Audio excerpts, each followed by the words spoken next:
veneziana, ma da lungo tempo residente a Treviso. Giulia De Serio, pur essendo un'artista contemporanea, conduce le proprie sperimentazioni nel campo dell'arte con l'utilizzo di tecniche antichissime, come il mosaico e la ceramica, o millenarie come la tessitura.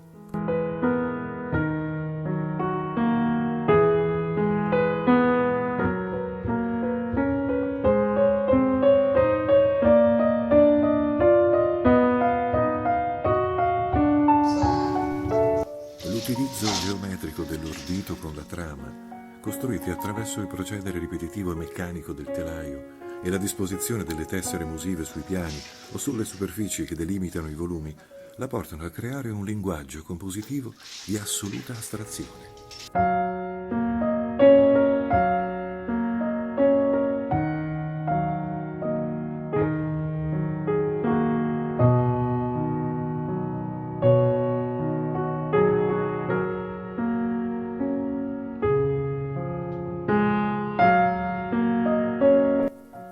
Gli inediti accostamenti cromatici, che risultano dagli intrecci delle forme nei tessuti, e l'accostamento del vetro dai riflessi cangianti sulla pietra nel mosaico, fanno della luce la massima protagonista delle sue opere d'arte.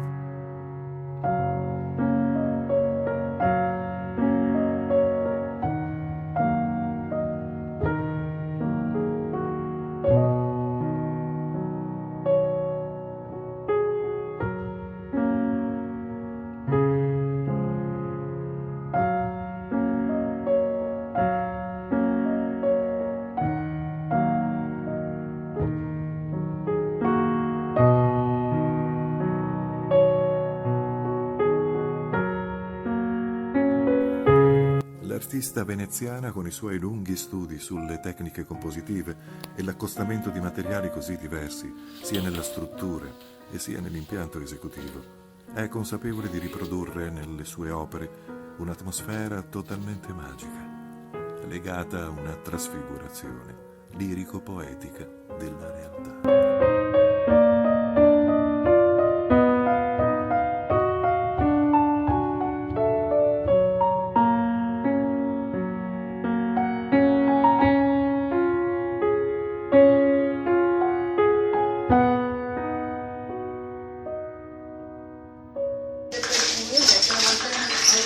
La volta buona che lo cambio.